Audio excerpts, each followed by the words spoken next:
Center this past spring. Donziger is out of prison. He should never have been in prison, but we were really blessed to have him speak on a Sunday, and he was jailed. Find out more about his case if you don't know about him. He successfully sued Chevron for many billions to clean up the horrible mess that they made in the Ecuador and Amazon. Shelter in Solidarity as well. And Mark and Joe and Kira and all of you invite you to take over the program and go as long or as short as you wish to, and make up the format as you go. It's all yours until you're done, and then we'll finish out with Karin again, and then we'll have some questions and answers, and we can take as long as we want or as short as we want. So right. Shall I unmute? Go ahead, Kira. Is the floor yours? Thank you, Dean. Yes. Hi everyone. It's great to see so many familiar faces. And yeah, I'm a community member of Encuentro Cinco as well. Well, my name is Kira Mudliar. I'm also a proud graduate of the Community Church of Boston's Justice School, as well as a member of the Shelter in Solidarity Collective, which is a bi-monthly live web series based off of the East Coast of the United States, which engages speakers, activists, and scholars from across the globe, the global left specifically. And I'm really happy to introduce our speakers and activists today. Specifically, I'm happy to introduce our person leading our conversation, Mark Soderstrom, as well as the wonderful scholar and activist, Sophie Lewis. Just a little bit about Mark and Sophie before I hand it over. Mark has been many things in his life, including a professional blacksmith, a carpenter, a labor organizer, as well as a musician. He is now an associate professor in the work and labor policy programs of SUNY Empire State College, and he has published works on labor history, the history of science, oral history, neoliberalism, and speculative fiction. And our theme speaker today, Sophie Lewis, is a writer, educator, and feminist, utopianist living in Philadelphia, although originally from the UK, Germany, and France. Sophie has degrees in English literature and environmental science, political science, and a PhD in human geography. She is possibly most famous in this conversation for her manifesto about pregnancy and love, Full Surrogacy Now, Feminism Against the Family, which came out in 2019 on Verso Books and has made many waves across the world.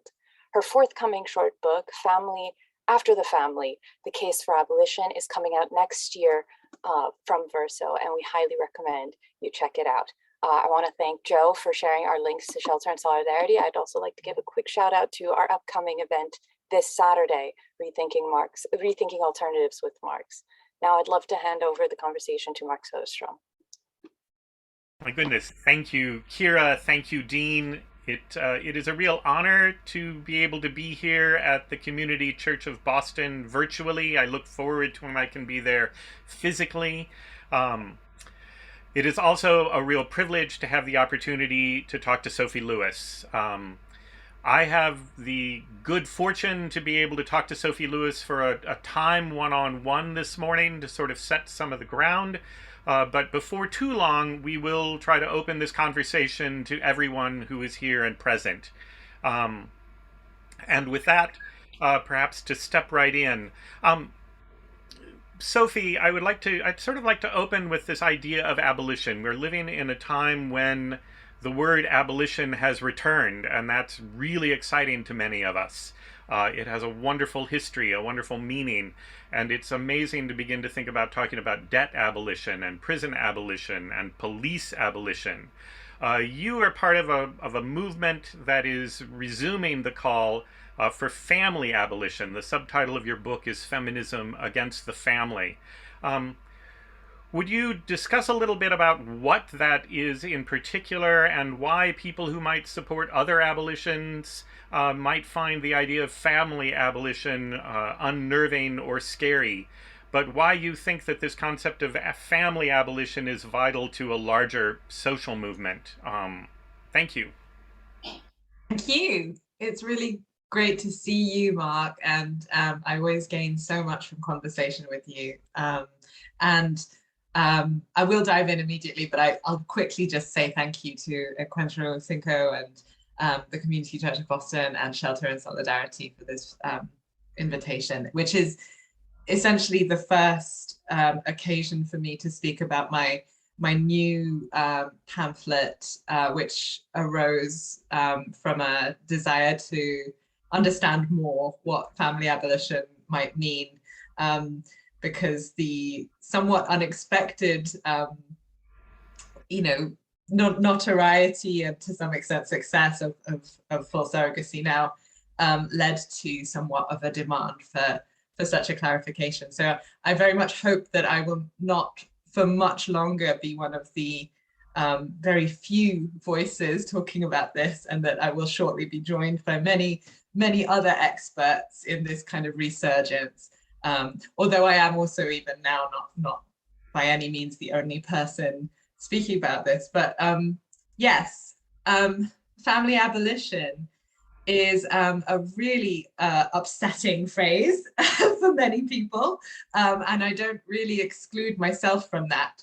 And I want to be really upfront about that and say that the scariness is very much real, valid. It's not something that family abolitionists somehow don't feel, right? That the scariness is part of the point, and it's not to be denied.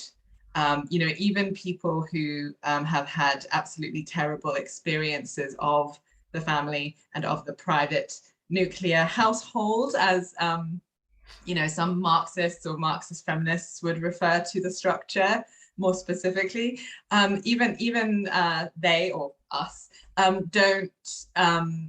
don't necessarily feel any kind of desire for a positive supersession of the family as an organizing structure of society and the world. There's no obvious correlation, between, hating your dad, as the conservatives would explain this politics, and espousing a sort of a utopian or perhaps, depending on how you feel about the word utopian, we could go into that as well and talk about what it means. But to stick to the sort of horizon of a socialist collectivism, or, a communist sort of horizon of some kind, with a small c, I would add, there's no, you can come at it from any position. This is just a small disclaimer I thought I'd put out there. You do not have to dislike your biological relatives or the people who you share a space with and consider kin by any means. You do not have to abandon them. On the contrary, it's kind of the exact opposite of that. So on that note, what is abolition?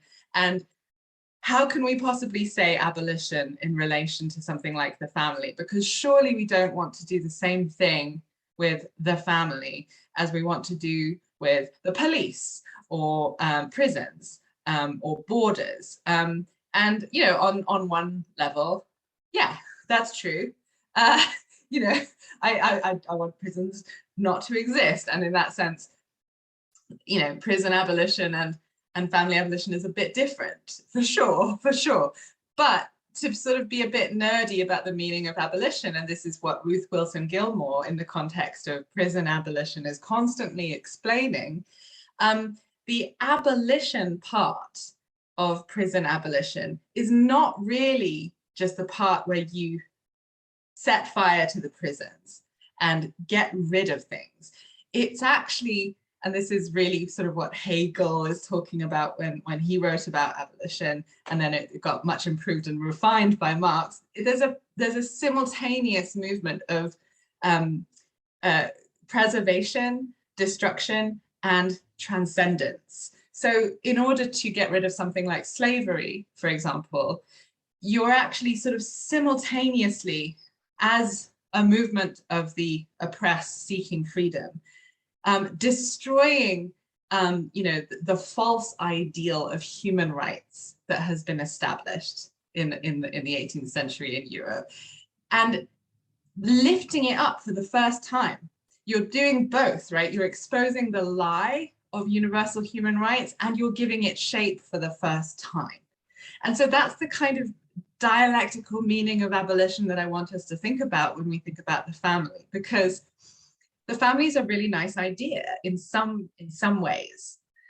There is a nice idea at the kernel of family as we want to live it, right? There's an idea about unconditional solidarity, belonging, and care. But the mechanism we have for delivering that to human beings is paradoxically a system of organized scarcity.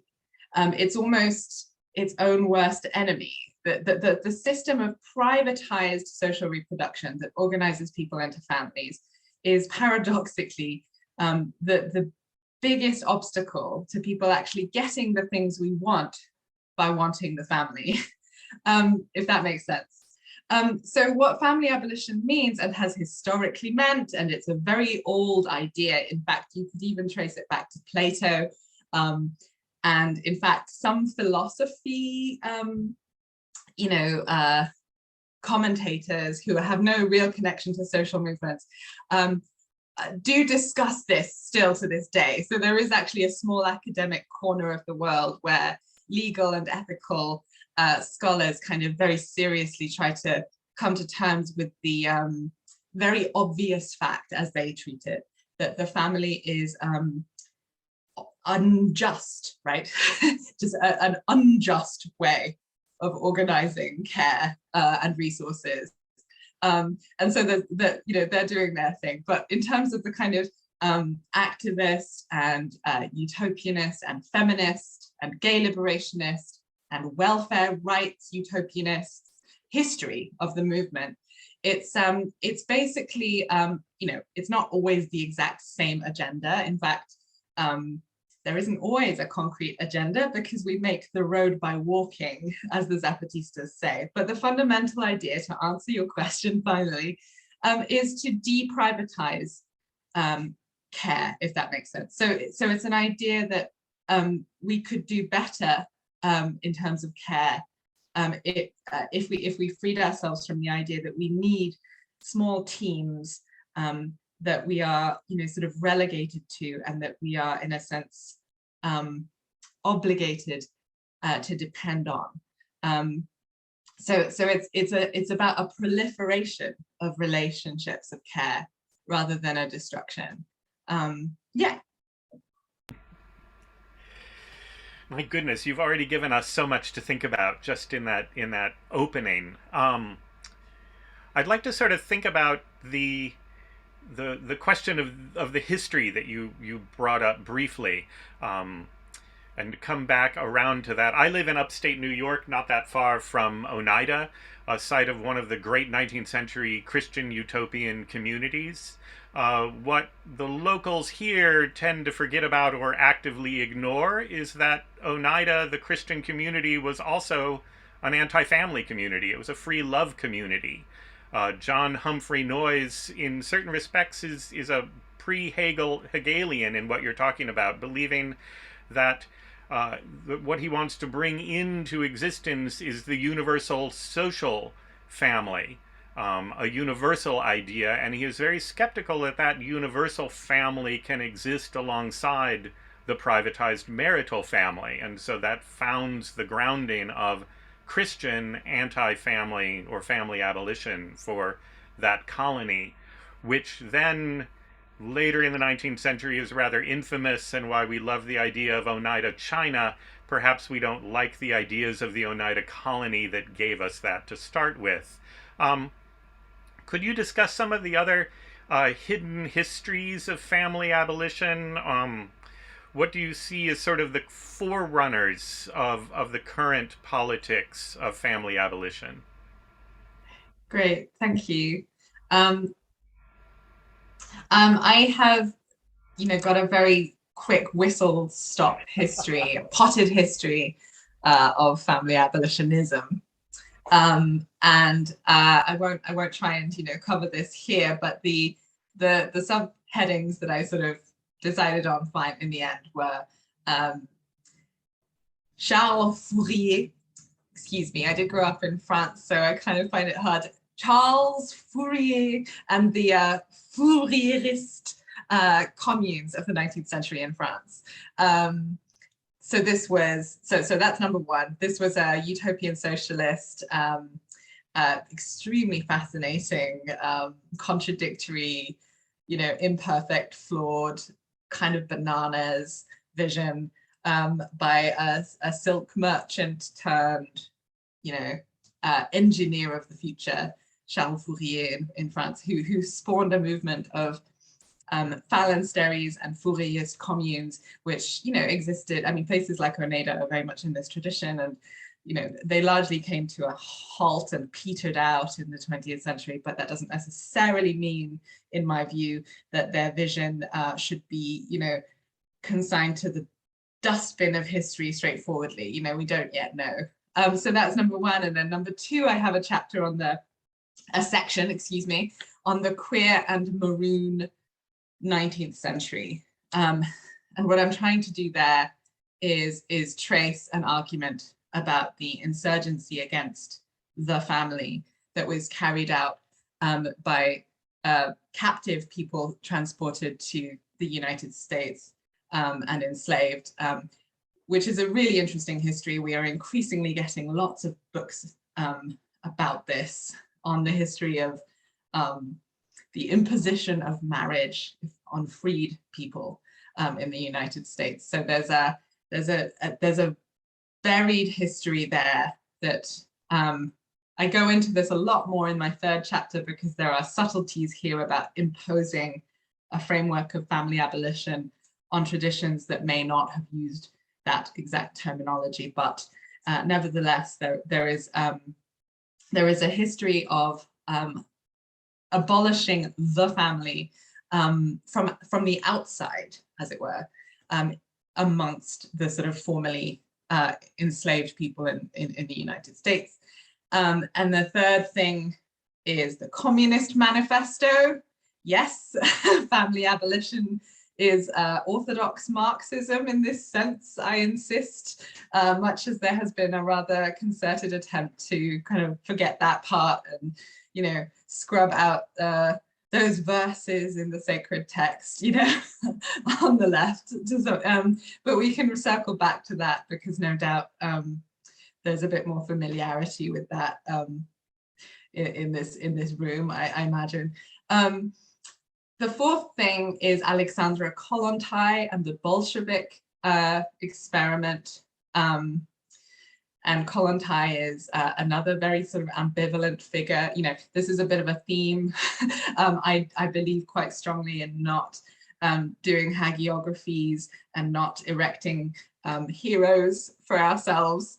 You know, even Sacco and Vanzetti, you know, although I'm delighted at the fact that this congregation has them as their sort of informal patron saints. But you know, Kollontai is someone who you know, has an extraordinary role in envisioning a truly utopianist sort of post-familial communist future, but then also kind of abandons that utopianism and serves Stalin very kind of unquestioningly for the rest of her life after, and survived the purges. Not that, anyway, I will stop rambling. But Alexandra Kollontai had incredible theorizations of what she called red love and the sort of urgent imperative for proletarian revolution to include you know, liberation from the family and from the private nuclear household.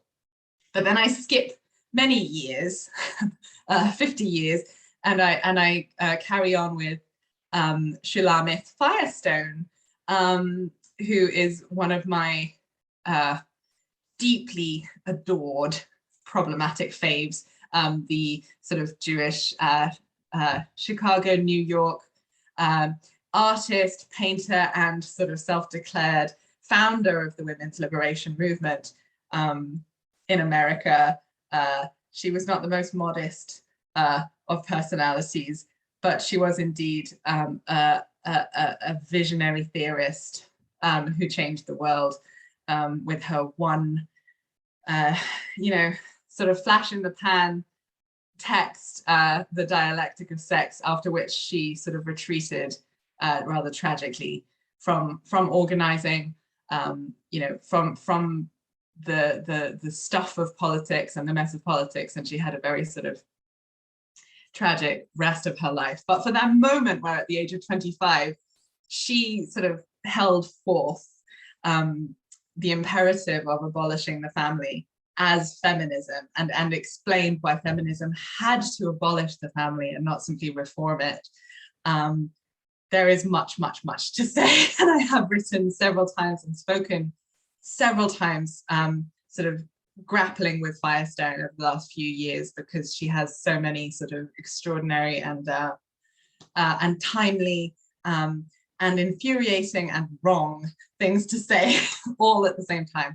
And then finally, I have 3 sections on gay and lesbian and children's liberation. Now, children's liberation is certainly a phrase that we hear very seldom nowadays, perhaps even less so than family abolition. And if we can, I suggest we should try and address the ways in which the figure of the child has been weaponized by reactionary forces, and the senses in which, you know, a liberatory social movement needs to do better than that, and needs to think about, you know, children's agency in politics and their right to something better, perhaps, than the family, which isn't really going that well for children, for people generally, but perhaps especially for children, especially in a pandemic. I have been hearing horrifying things from people I know who work in sort of children's trauma care, you know, physical trauma care. It basically doesn't work to care for people in tiny little atomized units under conditions of capitalist exploitation, you know, border and racist oppression, and you know, pandemic isolation on top of that, and people get hurt. You know, the rates of people being abused and harmed and battered have just gone through the roof, according to my sources in the medical professions. So gay and lesbian and children's liberation as one strand of gay liberation, of family abolitionism, which was mostly in the long 60s, once again, that moment of possibility and utopianism, which then collapsed and was defeated ultimately, and gave way to the sort of despair and nostalgia, and you know, neoliberal triumph of the 80s. But even during that decade, I note there were national welfare rights organization militants talking about their right to universal basic income, their right to mother beyond the boundaries of family, to mother collectively, and that was a form of family abolition. So that's my penultimate little subsection. And finally, I talk about 21st century trans Marxism, which is, you know, the small cluster in which I count myself and the authors of a fantastic anthology edited by Jules Joanne Gleason and Ellie O'Rourke, Transgender Marxism. What is transgender Marxism other than a recipe for Tucker Carlson to have an aneurysm? It's, you know, a kind of, if you like, a name for real Marxism, one might say. You know, I almost want to resist the question of what it is per se. It's not, of course, you can have many answers to this. You can say that it's a sensibility within Marxism to the ways in which constructs like naturalized gender are a product of capitalist relations of production and distribution and exchange. So, you know, we need to think like Marxists when we interrogate things like, you know, the deprivation of entire populations, of, you know, healthcare around self-fashioning and hormones, and we need to think about, you know, as Marxists, when we think about the very sort of policing of the gender binary, and we need to think as Marxists when we think about children and their right to, control the means of their own,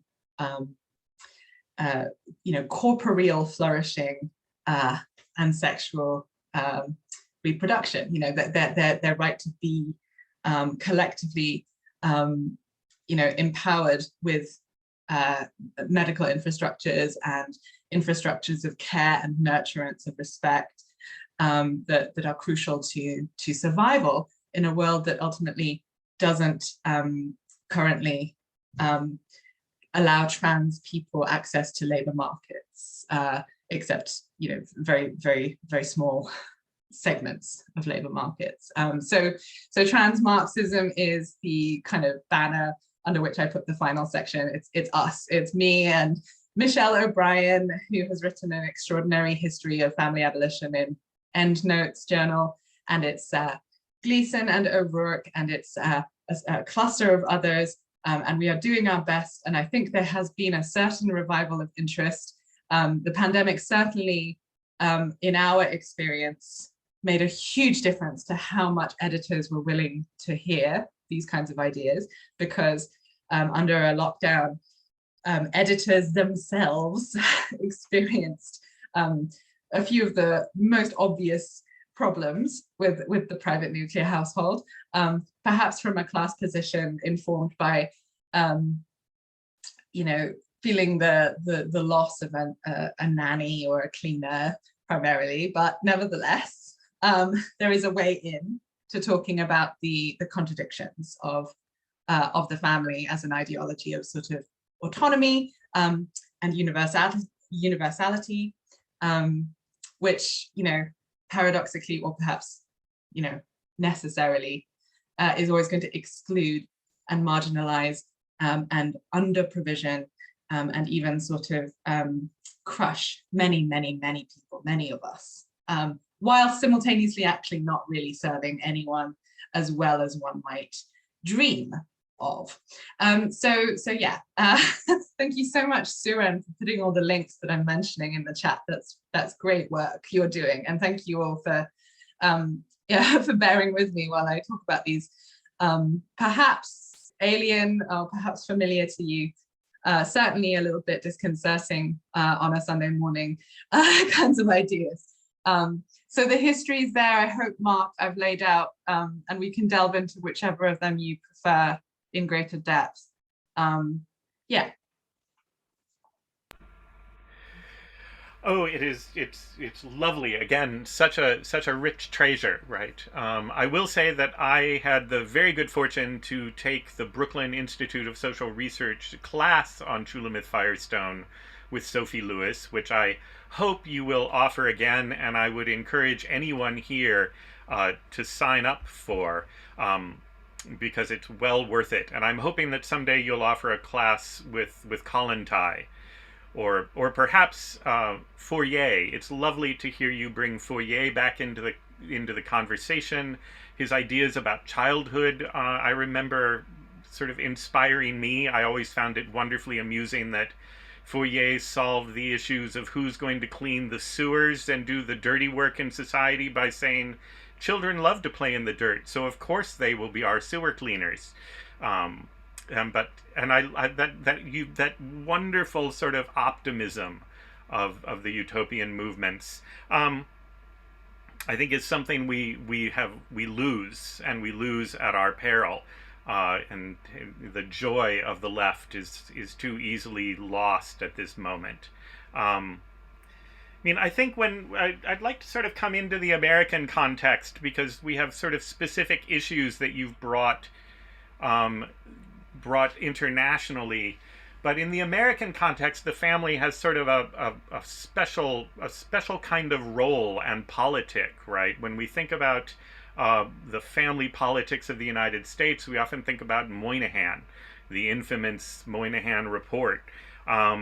And Moynihan, tells us that the solution among marginalized groups to poverty is strong families and education, right? And I think while much of the academic left has taken Moynihan to task, I think that his report is seductive to a large number of people who accept this idea that family is the way out of poverty, the way out of struggle.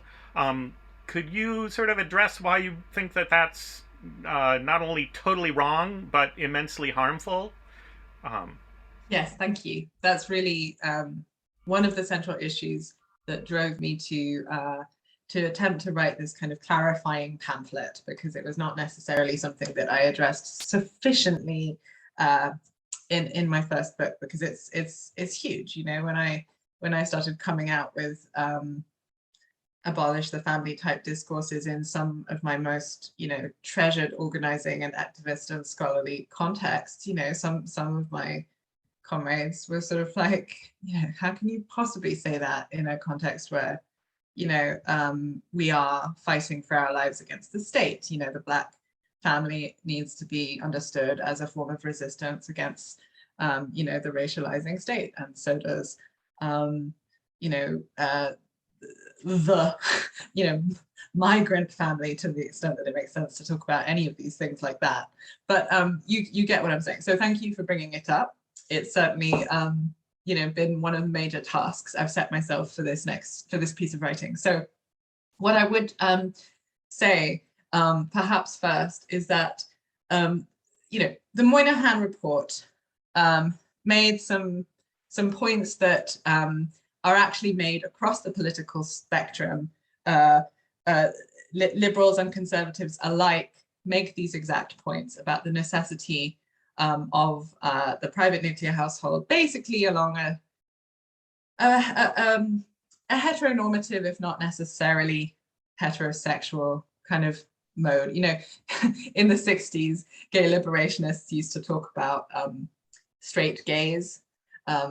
That terminology has somewhat disappeared, but you know, the point essentially used to be that there are ways of doing family that via a kind of procreative, marriage-based discipline, you know, reproduce a hetero logic, even if it happens to be, you know, two people of the same sex. So what Moynihan was saying is that the way to be human and the way to participate as a productive member of American society is to do this this form of life.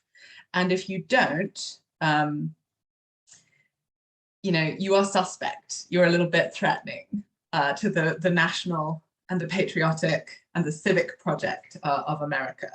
And it just so happens that the people who are falling short and who are thus, you know, damaging the fabric of society are Black, he said. You know, so it's not really, I don't want to dwell too much on it, but that document is obviously massively white supremacist and pathologizing. It talks about the, you know, the matriarch-headed Black family as a tangle of pathologies. So, horrifying document, a state policy, a state, you know, statement of the unruly, threatening, pathological, you know, to blame for its own poverty kind of character of Black social reproduction. So, as you say, and as Tiffany Letabo King has kind of narrated in a really wonderful essay from a couple of years ago,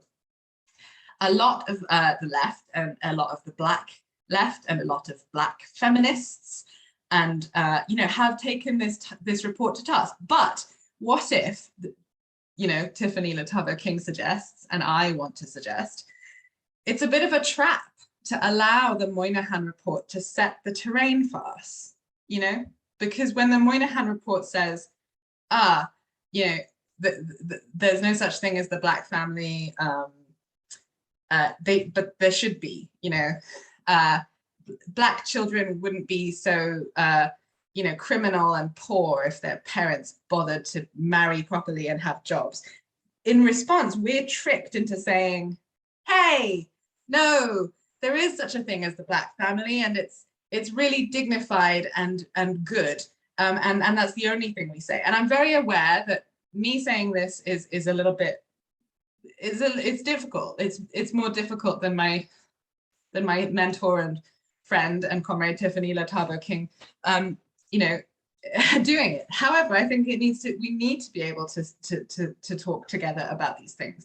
So what King says is that, you know, there is a whole tradition of radical Black philosophers, including Hortense Spillers, who, in a certain sense, say that there's no such thing as the Black family. And when we get too sucked into contradicting Moynihan's anti-Blackness, we get tricked into a sort of slightly conservative position. And she talks about all the scholars who got really sucked into digging into the archive of slavery and the archive of that history and finding a dignified Black family, and then expressing that and saying, no, look, even under slavery, Black people did the family, and thus, you know, there is dignity there, right? Sorry, I don't want to belabor the point too much, but you understand the problem here, that there is a sense in which it prevents us from going further and dreaming bigger and doing something other than sort of fundamentally like reacting, you know, to a disciplinary statement. So, okay. At the same time, you know, for racialized and, you know, racially persecuted populations, the family is, you know, the haven in a heartless world that you know, that we know it as Marxists, and it's that's not something that any family abolitionist worth her salt would ever deny. That is the situation we are in. And there are immense kind of infrastructures systematically attacking non-white kinship and removing, you know, children from indigenous communities, imprisoning them, you know, not too far from where I live in Carlisle, Pennsylvania. There's a mass grave with the kind of bones of prisoners of war that were children, you know, essentially, you know, the stolen children that the American state took and sort of imprisoned in a school in order to re-educate them and make them Americans, you know, kill the Indian, you know, save the man, which sort of became a softer policy after settler colonialism had really entrenched itself and became a policy of sort of, you know, humanitarian outreach and uplift.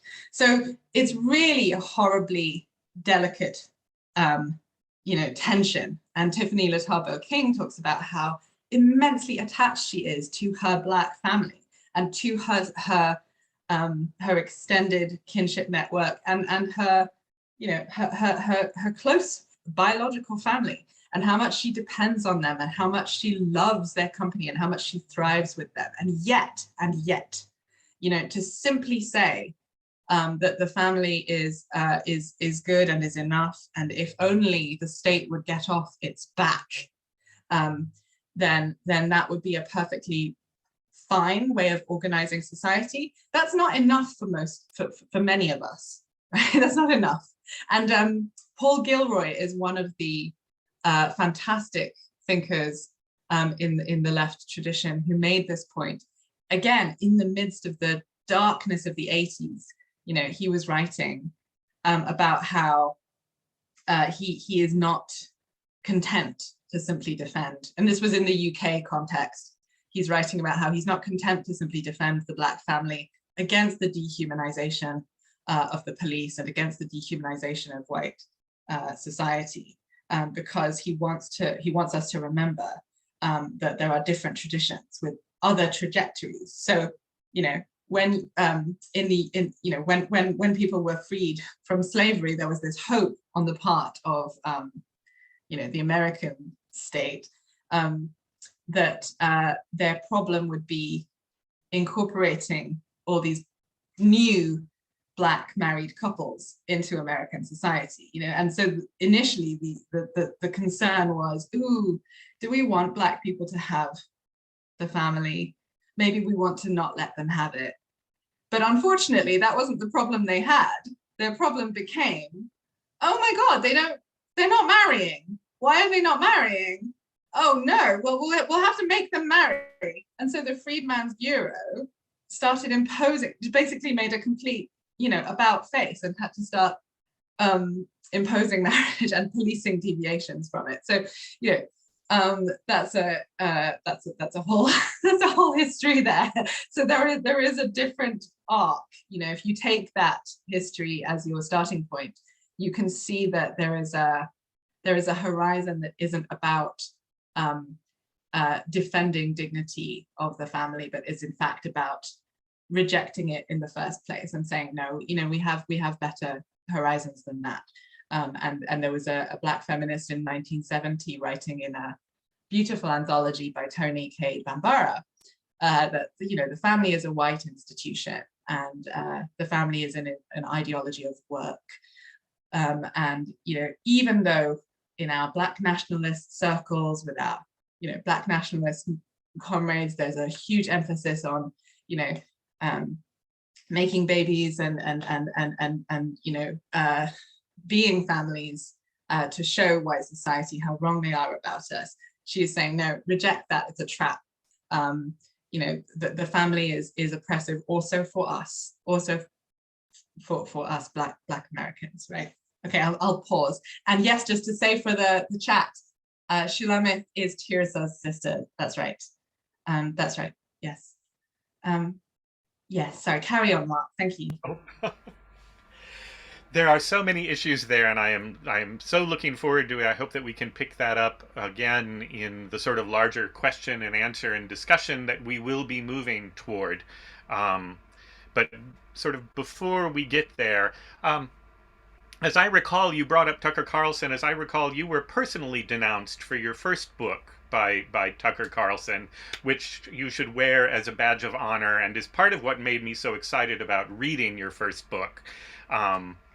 But he does, I think, sort of tap into and play successfully on that sort of fear, right? The fear of the loss of the refuge that you mentioned. I think for Tucker, it's refuge from the state, but for the left, it is refuge from capitalism, right? And that we sort of see the fear that the loss of the family is going to lead us into this sort of Atwoodian dystopia of The Handmaid's Tale. And I think we're seeing this more as the Hulu series has come up, as people are now using the Handmaid's costumes at protests, both Supreme Court protests and anti-Trump protests. But you have some lovely choice words in various of your writings for The Handmaid's Tale. And I think it's worth sort of addressing The Handmaid's Tale to sort of separate yourself from that as a politics of family and surrogacy that is popularly known out there.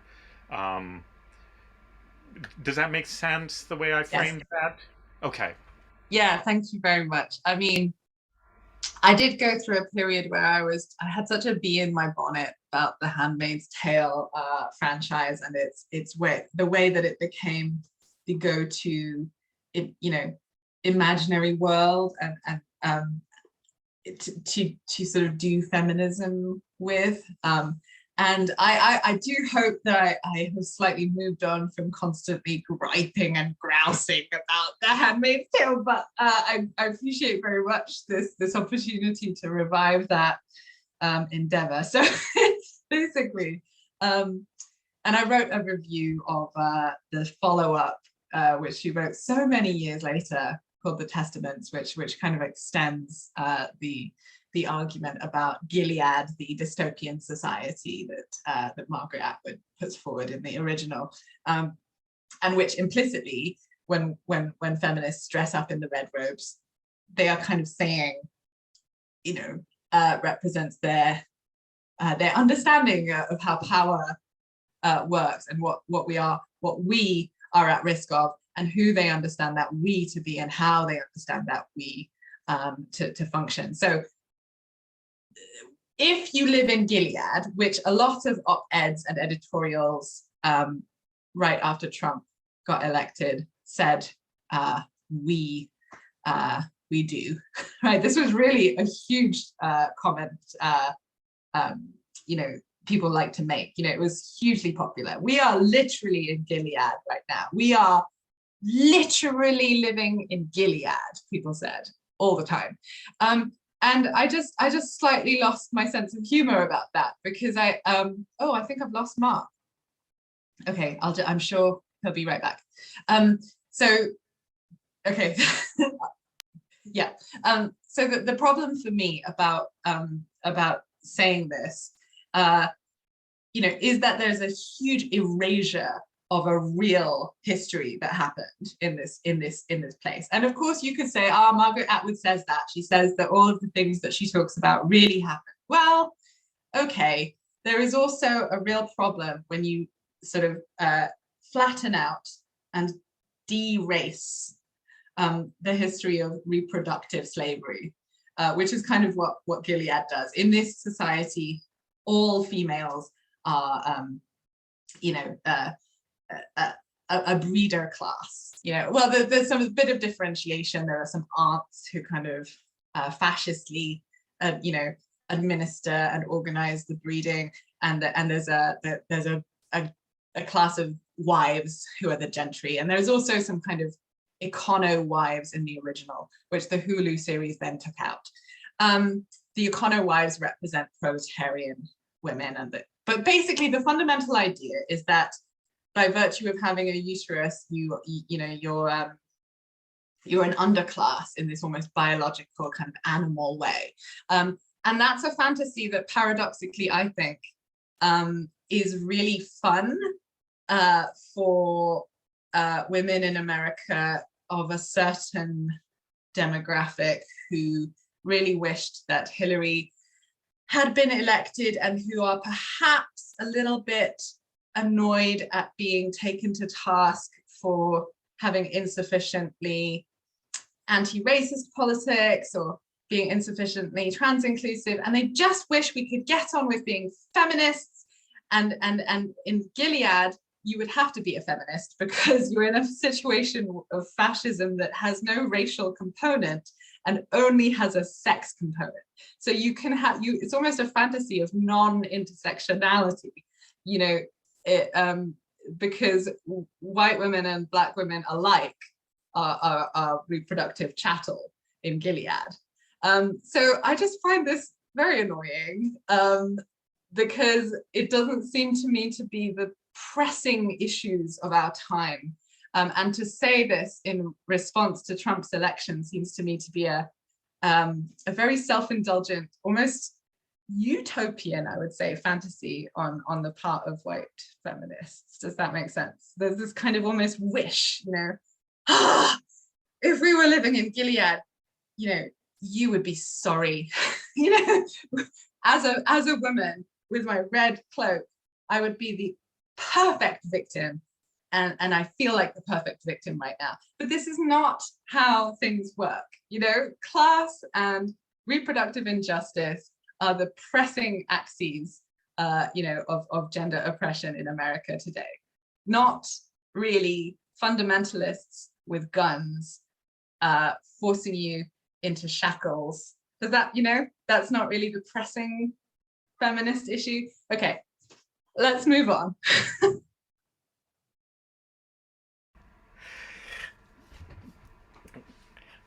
Again, so lovely to see passion, and I love passion in regards to literature and literary texts. They should stir us, right, to political thought and action. You know, you've talked about Michelle Barrett, and when she discusses one of the things that she discusses that's often missed about the family is the idea sort of on one hand, the family has always been in crisis, right? The nuclear family with mother, father, 2.46 children living in the isolated house is not a majority of households, and seems to be in decline. But what she points out is that the family as an ideology is perhaps even growing in its power, right? The family as a political tool becomes more and more important and it's a rhetorical tool, right? My favorite are the advocates of austerity, right? Paul Ryan was always famous for this, going, you know, we should think about the government budget as if it's a family around the dinner table, right? The government budget is a family budget. Uncle Sam needs a new F-35. Sorry, children, we're going to close your library, right? And I think that how do you see family abolition sort of trying to address this role of the political use of the family, the naturalization of the family? Where does family abolition serve a purpose to fighting, do we fight the use of union brothers and sisters, right? Where we base our solidarity even on the left in a family model. How do you see the role of family abolition here? Yeah, thank you. That's again really getting to the heart of things, I think.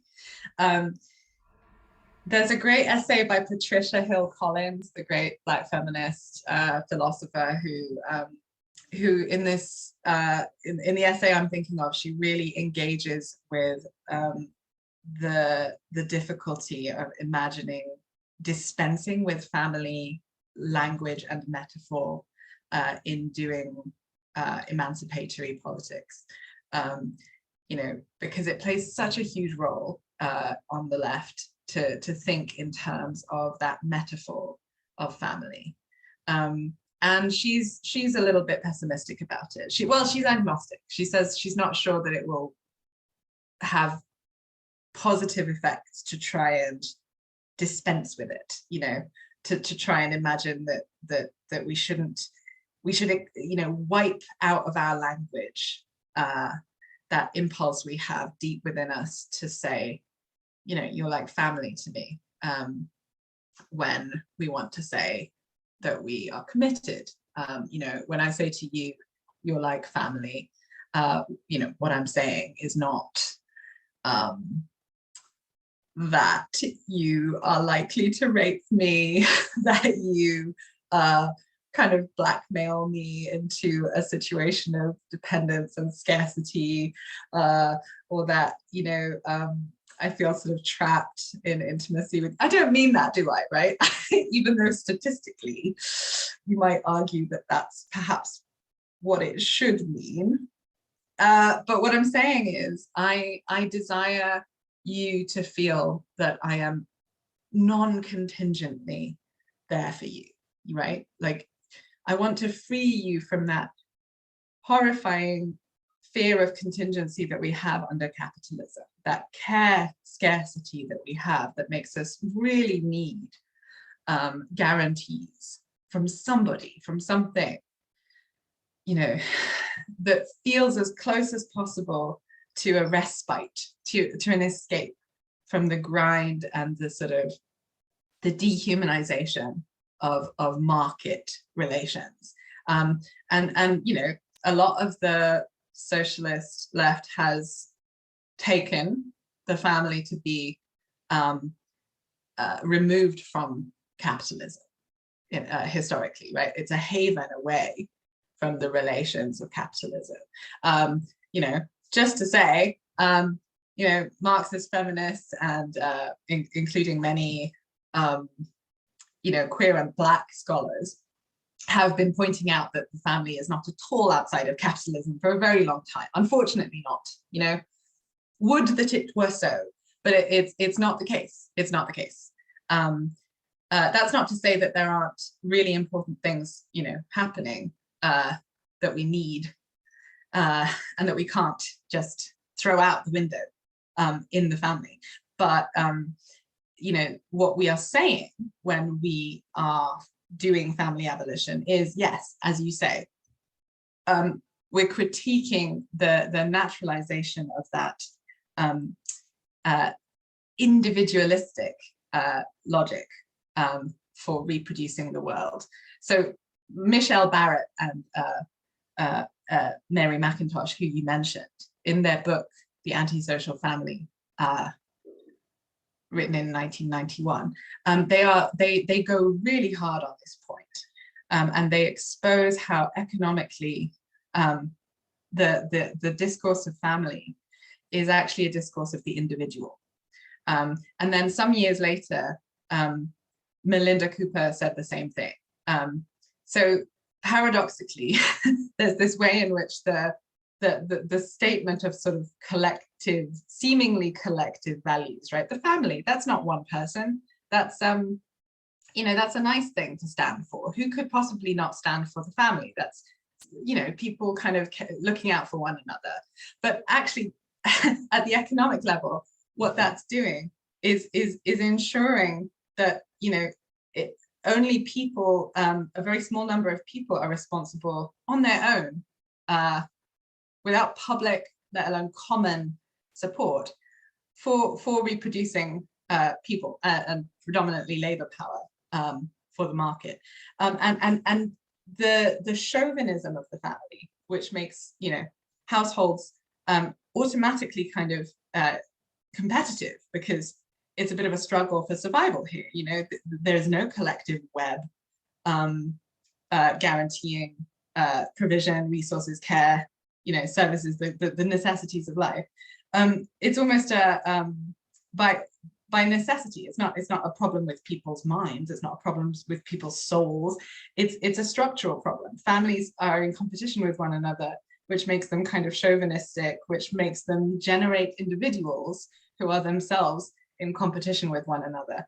And that, you know, there's a fiction at play that parents are the authors of their children, right? And that children are in fact something that one can say mine or theirs about, right? One of the utopian notions of the long 60s was that children don't really belong to people in that sense, and they're certainly not authored by you know, one or at most two people in that sense, right? So that there's a lot of possibility there for breaking the naturalized sense that you know, a person is made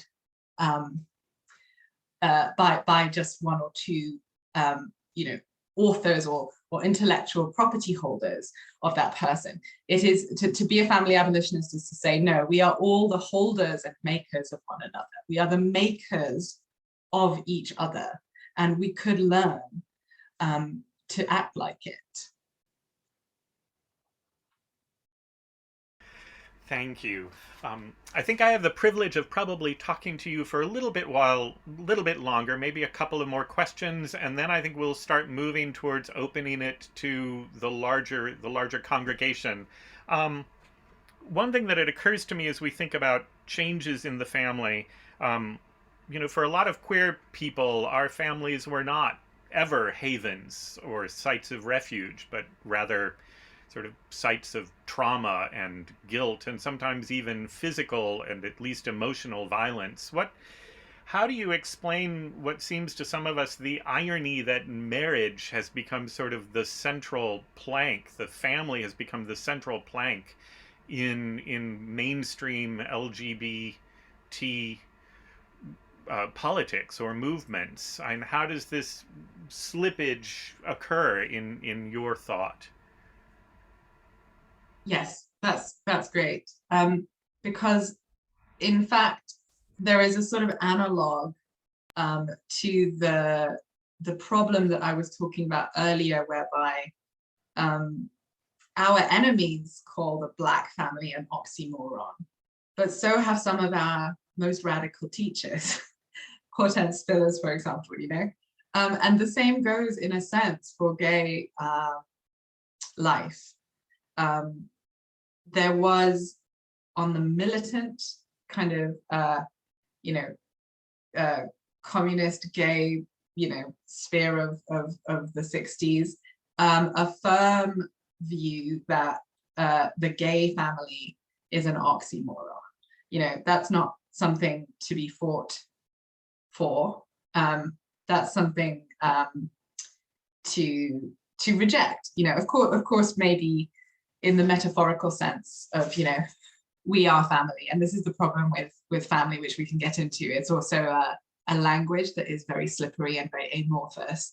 And again, to be really dialectical and to talk about the abolition thing in that kind of destruction, creation, sort of simultaneous contradiction kind of way, gay people have been the people who really know how to thrive and care for each other. That's by necessity, right? There's been a sort of way in which historically, through being expelled from the private nuclear household, through being rendered almost refugees, if you like, from the private nuclear household, you know, queer people have had to get together and develop ways to think of you know, of kinship in a more liberatory model.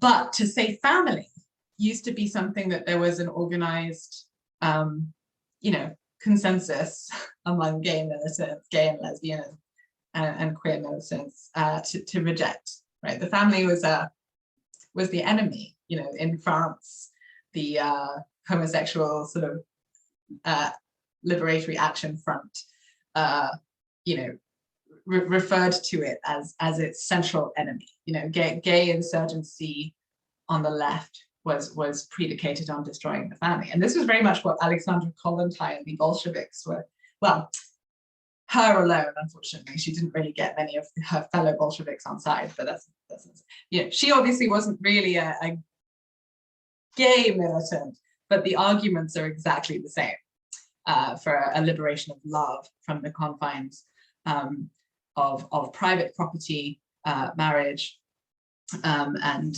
so on. So the irony that you're talking about is that, and it's a tragic irony, and it's not something that I mean to just glibly condemn, because there are material historic reasons for this.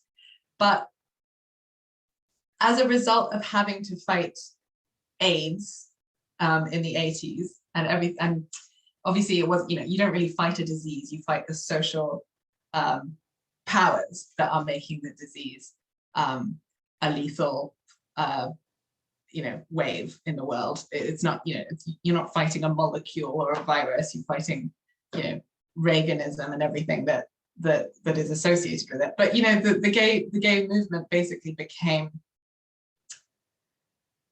you know, put on the back foot, you know, pushed up against the wall to the point where any sort of claims about, you know, being a threat to heterosexual society, having a utopian horizon of collective care, became much harder to make, because there was literally, there were bodies falling everywhere.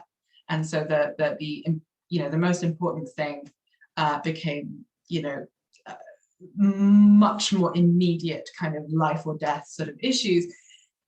And emerging from that horror show and that sort of, you know, one could almost say genocidal kind of era in American politics, there emerged a new gay subject who was sort of sexually and emotionally continent, unlike the sort of, you know, disgusting faggotry of the 60s. I mean, not that there aren't some of us still around, but there emerged a new sort of normative gay subject who would be, you know, productive, reproductive, and propertied. And to you know, many of those who fought in the, you know, the era of high militancy in gay liberation, that's a, yeah, that is, as you say, very paradoxical, that there is now a sense that gay rights means marriage, and that in fact it was achieved by that, because it was exactly the opposite that people associated with the movement. You know, 50 years ago, it was the destruction of marriage that was sought, not at all the universalization of it. So you could say that the success of a certain kind of gay struggle has actually rescued the family. And I would just make an aside here that Melinda Cooper's book, Family Values, opens with this observation, that the family is a state of perpetual crisis. This is one of the ways that it functions, a bit like capitalism itself, you might say. But the family has almost never not been an institution that society in general is saying is in danger. You know, it's never not in danger. It's always in danger. It's always in danger. We always need to defend it and protect it because, I don't know, the younger generation isn't really, you know, marrying sufficiently, or you know, or maybe immigrants aren't doing it right, or maybe Black people aren't doing it right, or you know, it's always in danger. It's never not. That's the whole thing, and that's how it works. That is a feature, not a bug, of the regime of family. You know, it has to be threatened, and paradoxically, as I say, allowing, you know, gay people into the marriage institution was a way of almost like saving, we're giving a new boost, giving a new sort of injection to the naturalness and the desirability and the credibility of the family as a social order. Thank you. I think one more point that I would like to bring up for us to engage, and then we will move to some poetry, and then I will step back, and Joe Ramsey will be sort of coordinating the open audience discussion. So please contact Joe in the chat with your questions. I hope you've been taking notes so you have questions to ask, because this is such a rich and I think important topic. I think one of the things you've written about is on both sides of the Atlantic, we're seeing sort of the rise of an anti-trans backlash, and not just on the right, but also the left, right? TERFs, the word comes from trans exclusionary radical feminists, but is now sort of a much larger category. And even now we see the rise of anti-gender feminists sort of earning and being granted space in the public dialogue, the public discussion. The Guardian, for goodness sake, hosts articles by these people with these sorts of positions. I think it's important for people who may not be familiar with these voices and might find them sort of, again, seductive, to have someone sort of explain this context and what's going on, because it's sort of confusing from the outside.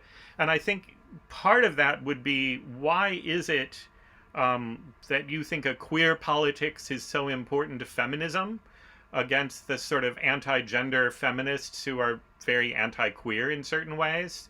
And also, what is it about, why is trans so important to link to Marxism, so that we can actually make real revolutionary progress, not returning into old patterns? There's some nice, easy questions there. Not at all, you know, the most important questions really that I can think of. But I don't, you know, I'm not really going to be able to answer that satisfactorily, because it's everything to me, in a sense, and we're working it out. You know, this is an emerging field of transgender Marxism that is trying to understand why it is right now that ruling class formations all around the world, particularly in the UK, and unfortunately there are signs that it's kind of coming to America, are teaming up with a very sort of dated, millenarian, but also quite vigorous and alive and kicking version of feminism, in order to sort of orchestrate a moral panic with real material consequences for many people, you know, lethal consequences for people, around the predatory danger of the transsexual woman. And it, you know, this is a bogey woman who is being held up and used to push all kinds of regressive policy in ways that would probably raise eyebrows if you're not familiar with this, because the UK has been captured by it. It's a much smaller sort of jurisdiction with a much smaller kind of media ecology, much smaller number of people in government, but for whatever reason, it's quite mainstream, this horrifying kind of reasonable phobia, right? This consensus that it is decent and good to ask questions about the fundamental humanity of people who, are among us, have always been among us, who, have absolutely, every right to access healthcare and public space, and elementary respect, and unfortunately are being used, in this terrifying way, much like with the moral majority and We Believe the Children in the 80s, where gay liberation was successfully beaten back into a very sort of modest position through this successful weaponization of the child, right? What was she called? Anita Bryant, am I guessing that right? The crusaders who were, intent on saying in the 80s and 90s that homosexuals are pedophiles. Let's be just clear about what is being said, because I think it's largely through almost discomfort with the very terms of the conversation that they win, the way that they successfully almost stun the rest of us into silence, that they manage to dominate. It's very much the same with QAnon, who are using the exact same slogan, I might add, as Anita Bryant did. No, sorry, not We Believe the Children, Save the Children. Save the children from who? Well, in the 80s, it was sort of predatory homosexuals. And nowadays, it's a slightly more kind of eccentric hodgepodge of, a cabal of sex traffickers, but also trans women, or the pharmacological Jewish trans cabal of hormone pushers seeking to, sorry, this is all very ridiculous, but this is actually what is materially behind the imaginary, and it has, as I say, material consequences. And if we are going to be, powerful forces of solidarity and liberation, we have to be completely unstinting, really proactive, really sort of clear in our denunciation of these weaponizations of the child, of the victimization of an imaginary sort of cisgender woman whose cisgender femaleness is supposedly put at risk by the existence of queer and trans people. We need to reject that. That is a politics that has its roots in white supremacy, in the whole sordid history of white female fake rape accusations being used to lynch Black men in America. It has its roots in the idea that Anita Bryant was so into, that and which goes back further to eugenic movements led by women in the 19th century, that a certain kind of womanhood has as its purpose in the world to cleanse and uplift, and to sort of desexualize society. And that can be spun as feminism. And it is being successfully spun as feminism. But of course, feminism, in my view, should not be simply taken as a word that means good politics. This might be a controversial point. Funnily enough, I find that this is one of the most controversial things I say. Could you believe? I don't think feminism simply means good.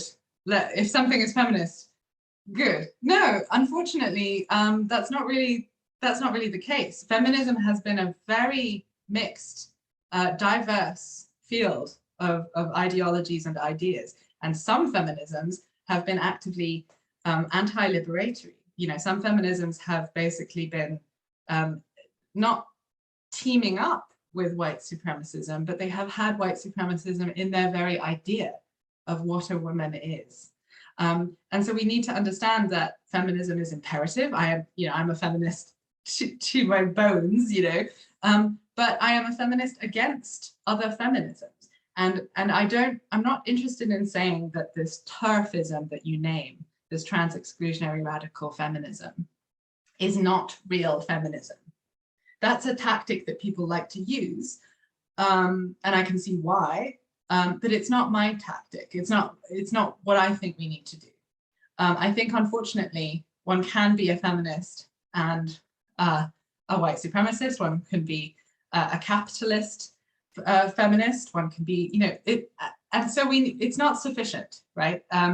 A proper feminism would, in my view, involve Marxism, in its very kind of core, right? To understand how gender is produced, to understand how gender is maintained as a regime of nature, by which I mean, it appears natural to us. How is that made? That is a Marxist question. That's what I mean by transgender Marxism, and we need to understand ourselves, I think, with that true sort of alien curiosity that Marxism makes available to us, right? This true way, defamiliarization of every edifice of nature that we are told is immutable. And to me, that's the most exciting, essence of what Marx wrote. And that's, I guess, my best possible answer to your question about why we should be, not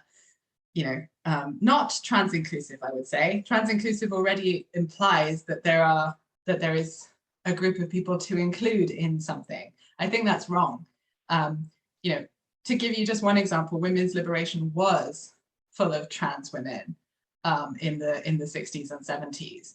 It is a false version of history that has been given to us by a small group of feminists that says that trans women have only just appeared and that they want access to our feminism and to our women-only spaces. We just need to denaturalize and turn this on its head.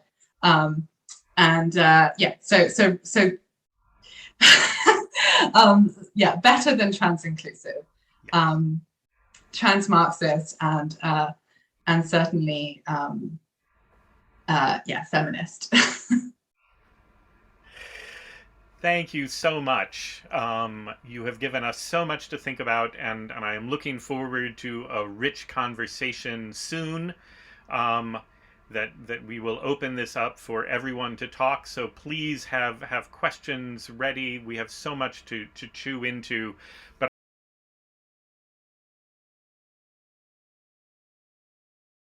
and Joe Ramsey is going to lead this Q&A, and I have put him in spotlight. Hi, Joe. Good to see you. All right. The spotlight's burning my eyes, Dean. Turn it off. No, good morning, everyone. Good afternoon, I guess we are now. I have been charged with kicking off and facilitating some Q&A in response to Sophie Lewis and Mark Soderstrom's fascinating dialogue. So as Dean and Mark have indicated, if you do have a question or comment, please feel free to post it in the chat box. Indicate if you'd like to read it aloud or have someone such as myself read it for you, or you can message me directly and do the same, although it may take me a minute to notice what you've done, as I am now multitasking. Sophie, are you still there? I'm still here. Hi, Joe. Oh, great. Okay, so since I'm spotlighted, I can't see you either. I like to actually see you. So what I thought, Sophie, if it's okay with you, that I would lay a question or two on you at a time and give you a chance to respond to them maybe together. Right now, it looks like I think we have 6 questions. So that could be 3 rounds of 2 or 2 rounds of 3. Maybe. I have a pen. We could Okay, do 2 great. rounds of 3. So why don't we do 2 rounds of 3? I think that makes more, because Let's do that. undoubtedly there'll be points of contact looking at some of these questions. The first 3 I'll actually do together. There are 2 people who would like me to relay their question, and I have one of my own. So the first that I will ask is my own question, which is partly based on the reading I've begun to give your pamphlet, which I'm just really excited about. I've just read the first chapter of 4 or 5, and looking forward to reading the whole thing. But you in the text, you get a little more into some of what I might at least risk calling kind of concrete expressions of what family abolition might look like. Now, my sense is that you may not be the most programmatic of socialists or whatnot. I don't know, in the sense of calling on the state to do X, Y, or Z. But I'm nonetheless going to frame my question in terms of what do you think might be, not to say you want to give a blueprint, but might be or have been, if you want to draw from the past, state policies or some, whether you want to use the term state or not, but kind of collective policies, as well as kind of collective practices that you see as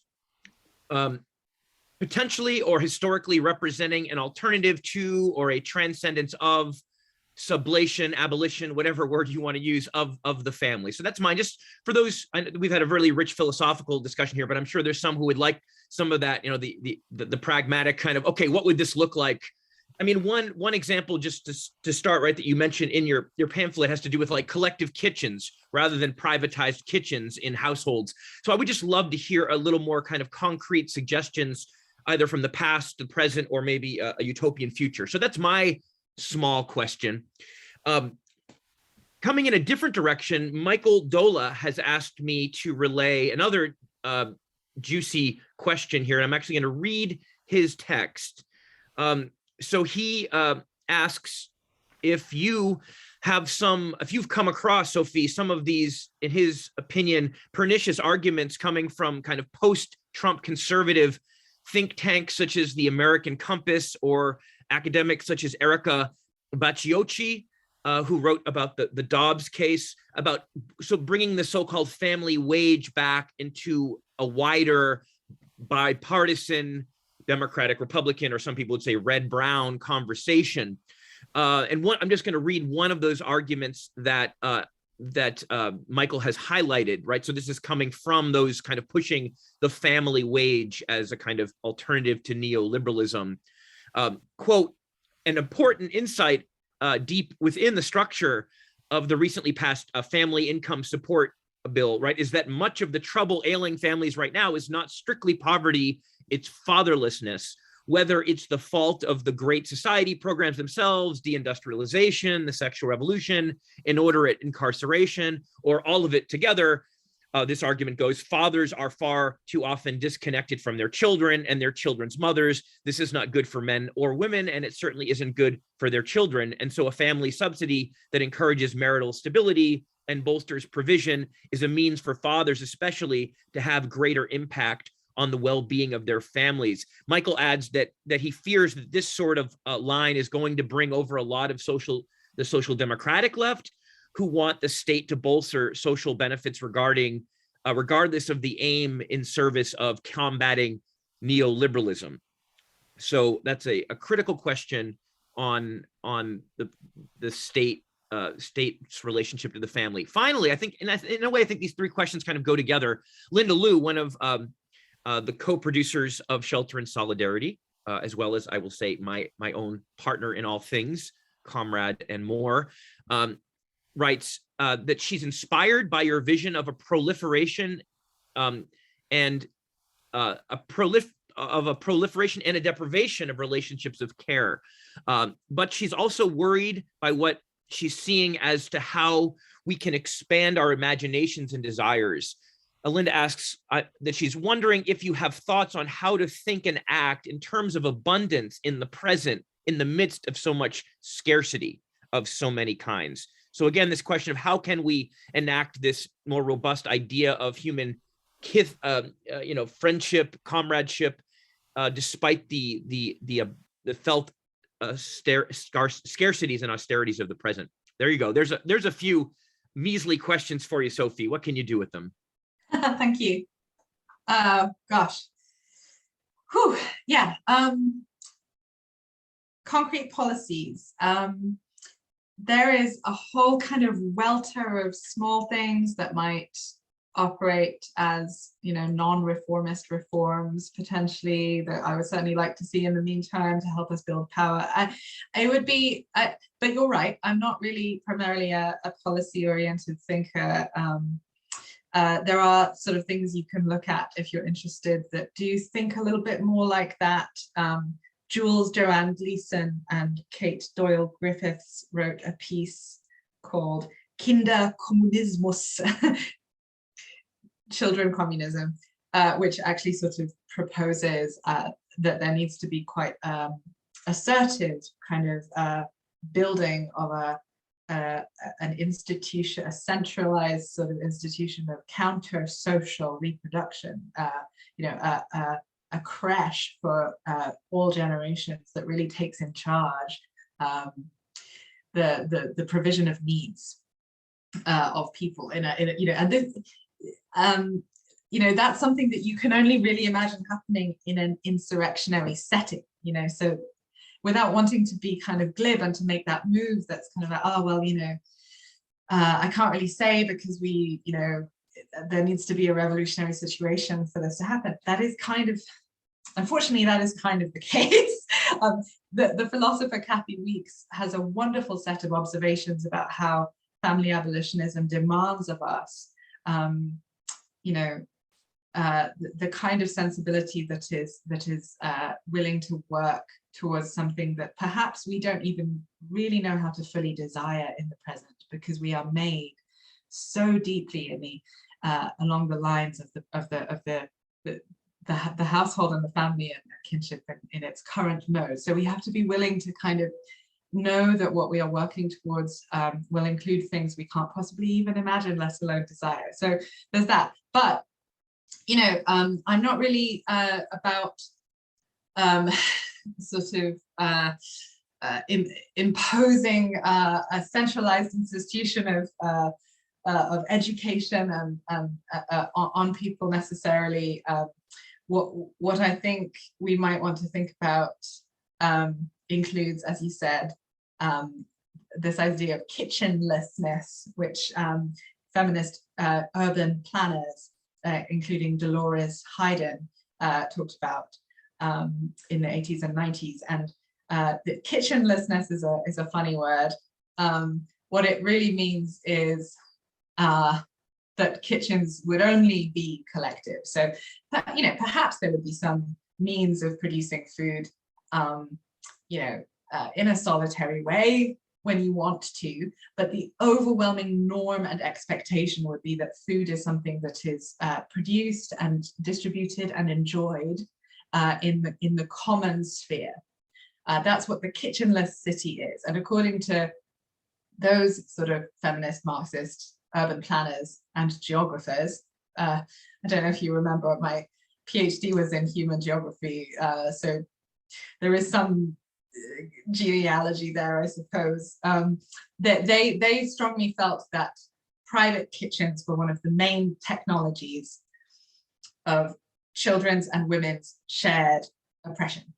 So kind of removing the kitchens from homes, from private homes, would already be one move towards making the organized scarcity of the family and the immense labor intensiveness of the family impossible, or at least more difficult to sustain on a systematic structural level. So, a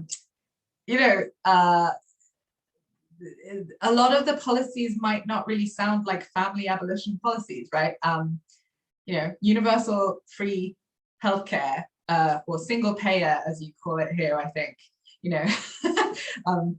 I can tell you that making the move to a country where if I get hit by a car, it's not necessarily the case that I'll just be taken care of because of there's some sort of societal agreement that that's what should happen, is quite a big deal. It physically changes you to live in a place where there is not an expectation that people will take care of you, if you get hit by a car. These things are kind of necessary for beginning to kind of open us out of the sort of survival crouch that is the family. Provision of food, provision of transport, policies that might enable children, or the people we currently call children, to participate in decision making, including about their own care and the ways and places that they live. And this was a big deal for Shulamith Firestone. She really emphasized that households need to be kind of consensual arrangements, including for children. And if children want to transfer out into a different household, that needs to be something that is actively enabled and supported.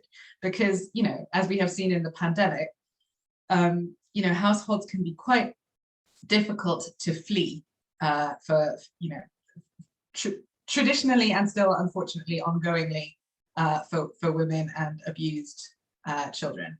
And then, I'm also interested in policies that might loosen the norms around the sort of registration of children as, the responsibility of and almost property of one or at most two people. So perhaps in the same way that we are having a conversation about identification cards not having gender markers on them, I'm curious whether we could have a conversation about birth certificates being, documents that could have many names on them, or perhaps we don't necessarily need them at all. What do we need them for? Just sort of things that might loosen those sort of norms of registration and individualization of responsibility. But of course, there are many, many more, and you will think of them, and you will write to me about them. And, in Scotland, there was a policy that some conservatives got and feminists, unfortunately, maybe conservative feminists got very angry about, where there was going to be a sort of mandatory named person for every child. So the state was going to kind of mandate that there should be an adult who had to look out for every child, who wasn't their kin, right? And this was meant to kind of, combat, huge social evils like child abuse and neglect, and, just the way that children are sort of almost entirely at the mercy of the people that they, happen by lottery to be sort of relegated to the care of. And people really didn't want that. They really didn't want another person to be kind of committed to the care of their child, which I think is a sad fact, that people were campaigning against children having more carers in their life. Although you can imagine that there would have been problems with the implementation of the policy, and of course some of the concerns are very legitimate and so on and so forth. But anyway, so to Michael Doler's question, which I am just so glad has been named. I'm not going to be expert in responding to this, but I'm so glad that this resurgence of a certain kind of, yes, I think red, brown is right. Pseudo-leftism in the wake of the Trump era, where it's seemingly, once again, the queers who are seen as utopianists in the wrong sense, who are being castigated for having lost, the left its power, and thus, the right response is supposedly to double down on, family values, which as Melinda Cooper says, has been the story all along. The story of the kind of endless, shifting right of American politics is the story of family values being synonymous with politics with a capital P. And yeah, I think, so I'm not really clear what the people, the think tanks and that you actually mentioned entail, although I think I can imagine, but it certainly, the history we need to know to be able to tackle this effectively is the history that M.E. O'Brien, or Michelle O'Brien, talks about in the history of family abolitionism in Endnotes Journal, which is a hefty, incredibly well-researched history. And she talks about how the labor movement in Europe at the turn of the century won the family wage, won the male breadwinner wage, and that was a kind of mixed victory, that had really bad consequences for certain kind of more marginalized sectors of the, you know, of the proletariat, if you like, or the lumpen, or depending on how you define proletariat, right? You can do some things that are a bit more feminist and anti-racist if you define it as like having nothing but your labor to sell, not necessarily being in a relation of selling it.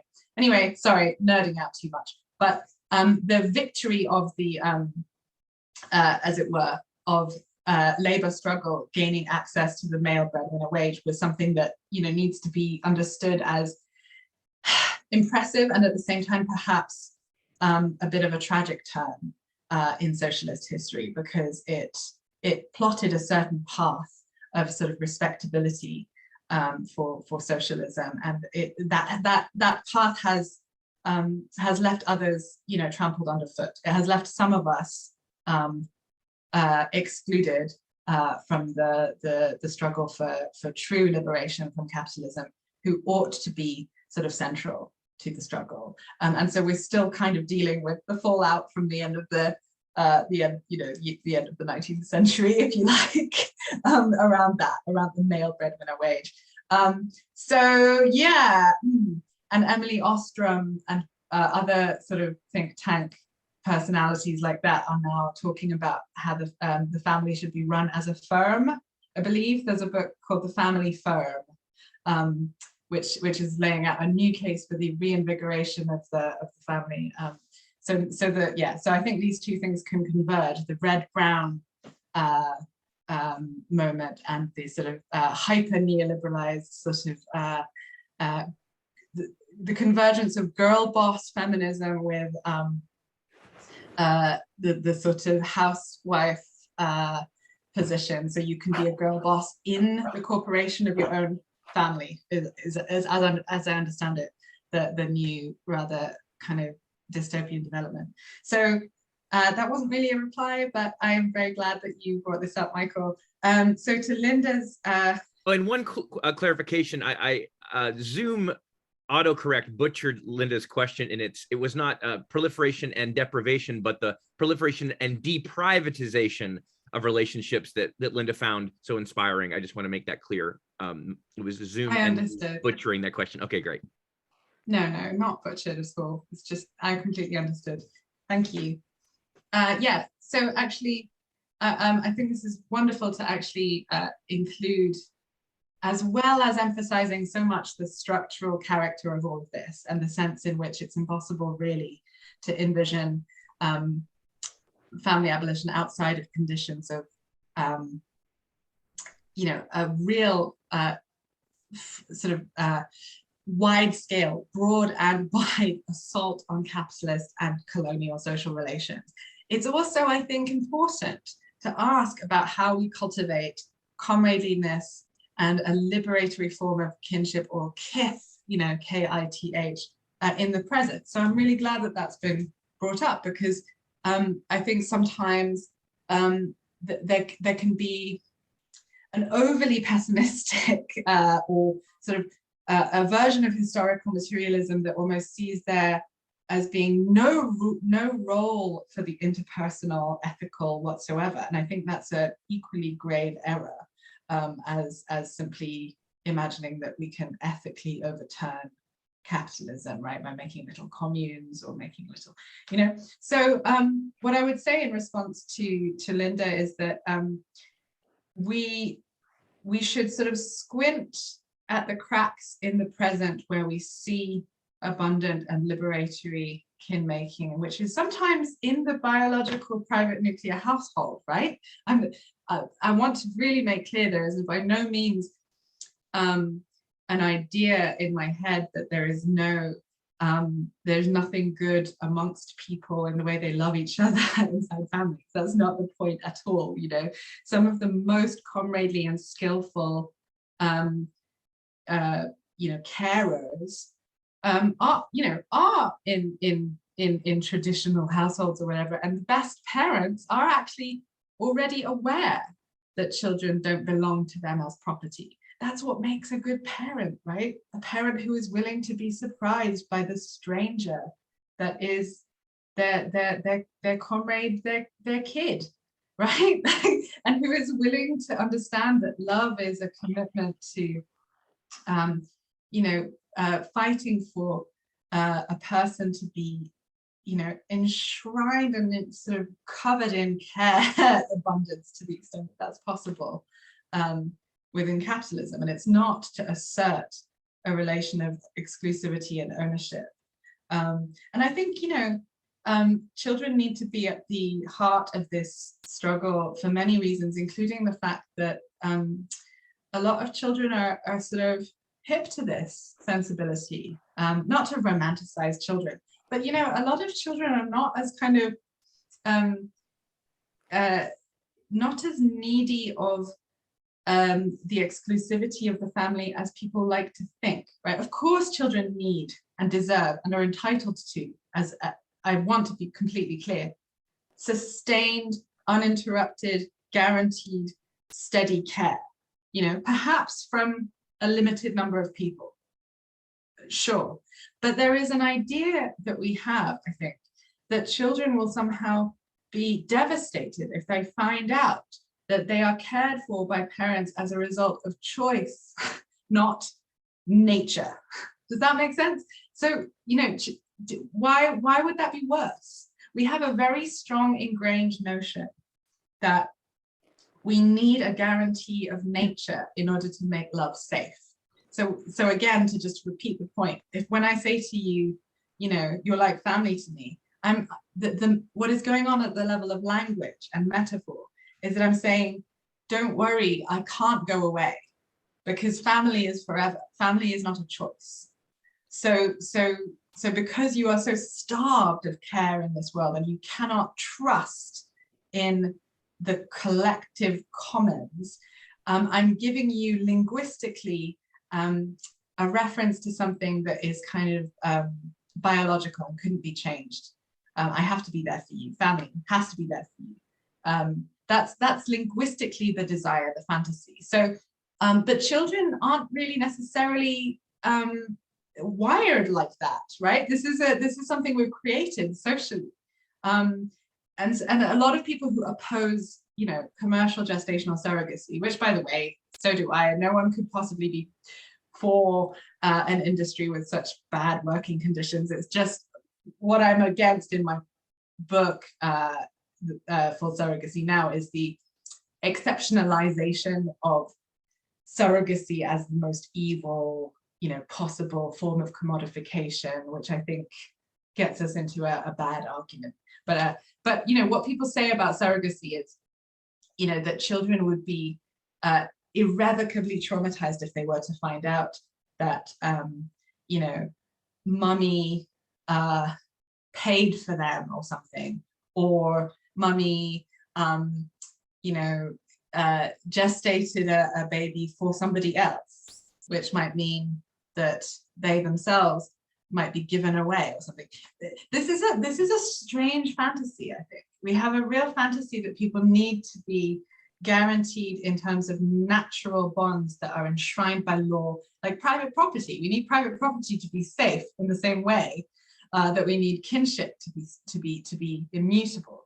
Sorry, maybe I'm getting too in the weeds here, but Linda, what I'm suggesting is that we try and find ways to contest the ways in which parental authority is sacrosanct in society. Not to say, you know, screw parents and screw what they want for their children, right? Because that's already happening at the level of the state, sort of, you know, especially with Black and poor and working class and immigrant mothers whose, you know, humanity and whose motherhood is not respected. But there is an ideology of motherhood and of parental authority, which is reactionary and which we should be allowed to contest because people are responsible for one another. I had a friend recently who went to a commune called Twin Oaks, and she noticed how wonderful it was that everyone was entitled to say stuff to any child and was responsible for picking that child up, regardless of which child it was, when they, you know, when they fell over or put something in their mouth that they shouldn't. This is a responsibility of everyone, right? Not, you know, not just the accredited, registered people. So cultivating modes of comradeliness like that, I think, is super vital. Yeah. Sorry, I know No, we've gone way over time. No, tremendously rich stuff. I mean, your last comment calls to mind a time I was years ago. It's actually happened several times, but on the beach with friends or family of my own, and there'd be a child throwing a rock, right? Throwing rocks in a way that was actually endangering people. And my urge was always, I'll always tell a child that's throwing a rock, you know, in a way that's endangering, like I will speak up. But I was really appalled by how many people, even in my immediate family group at the time, were like, don't say anything, that's their kid, right? That's, you know, like as if you're violating a property line by actually communicating. In this case, like, you know, advice, right? But I mean, as opposed to care, but it is care, right? But this whole idea, I mean, just a personal anecdote. I'm sure if we all reflect, we can think of other ways in which, you know, that this kind of arbitrary naturalized line has imposed itself on us, either as we relate to other people, quote unquote, other people's children, or the ones in our own mix. I mean, Sophie, just to tease out a little bit before we go to Lena, and then I'm going to relay a question from Dean, and that will be the end of our questions for today, I think, unless there's one that pops up immediately. You have this wonderful definition of love in the first part of your pamphlet, at least the draft that I have read, and you define love. I think this is, I'm quoting you. To love another is to struggle for their autonomy as well as their immersion in care, despite, and this is a paraphrase, against, you know, what capital is doing to the world right now. And I think it's just very, very, very powerful. Kira, we'll get to you too. I thought you had retracted your question for redundancy, but we'll put you in the queue, Kira, as well. And that is to say, you're trying to like disarticulate, right, like kind of care from like compulsion or coercion. And it seems like so often people feel like, you know, I can't be really committed, or I can't guarantee consistency of care to someone without somehow forcing them into a box, right? Whether it's a child or an adult. And I hear so many of your kind of family abolitionist transitional ideas anyway have to do with kind of like reducing the dependency people have currently on a family structure and or their employer as well. And it just seems really powerful. So, I mean, my question, though, when you talk about the naturalization of private property, obviously some of us are more invested in that literally than others. So I wanted to bring kind of class back into the picture more explicitly and talk a little bit about what the abolition, so this will be my question, what the abolition of the ruling class families would look like. I mean, and maybe if you could say a little bit about inheritance here, and how your kind of Marxist feminist analysis of, or so, you know, socialist abolitionist view of inheritance is capital versus personal property, how the whole question of inheritance factors in here. Also, we have Dean wants to see if you have a comment on the very current Supreme Court struggle over what he describes as forced procreation mandates. Also, Lena is going to ask a question herself, and I believe, Kira, would you like to ask a question too? Unless Kira indicates otherwise, I will. Sorry, Joe. Yeah, I think you might have confused Seren and I again. There you go. Well, like multitasking in the chat box. But I'm still asking mine. There you go. The common last name. There it goes. Does it to me. So, so Kira, we will go to Lena, who's prepared with a question about COVID, and then Kira, you will get our final question, I believe, for the day. All right, Lena. Yeah, thanks, Joe. So Sophie, I have a question regarding the pandemic. So you've already talked a little bit about, the issue of domestic violence and abuse during the pandemic and lockdowns during the pandemic. But I wanted to ask if you could kind of expand on how COVID has really, exposed the fact that there's really no alternative to the family through like state mandates, like sheltering in place, social distancing, et cetera, that are so extremely tied to the family. And then also, how do you think COVID would be tackled differently and, more effectively in a world that has transcended or abolished the family?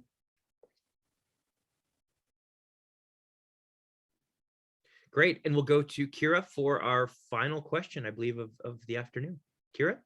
All right, thank you, Joe. And thank you, Lena. That was a really great question. I just want to kind of bring up a similar topic, or a topic that's been brushed upon with the brown red question, which is like we've seen the family as a site of state violence for a very long time. It was brought up earlier when you talked about save the man, kill the Indian.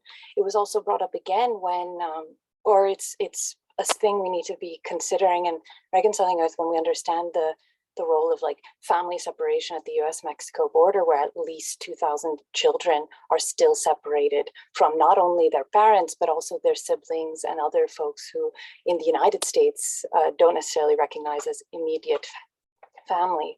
On top of that, the definitions of family as understood by the state are incredibly important when we understand citizenship and one's rights. Just recently, in the past week, the UK has passed through the House of Commons, I believe, a bill that will allow the United Kingdom to revoke citizenship from, UK citizens without notice if they are eligible for a citizenship elsewhere. So if one of their grandparents, let's say, is from another country and that citizenship could be imparted on them, they are suddenly, these folks can have their citizenship revoked at any time for the public good as determined by the state. And within this, on top of it being without notice, this affects at least 6 million people. So how can we understand the family and family abolition in particular as a path for struggle, especially against state violence, when we've seen again and again that, especially like in this white supremacy states, that this is where they want to target. Great, Kira, and apologies for missing your excellent question earlier, Kira. I just wanted to say that. All right, over to you, Sophie. Thank you. Oh, friends, I'll be honest, I am flagging a little bit, and these are such important questions. So I'm a little daunted by the prospect of trying to do justice to all of them.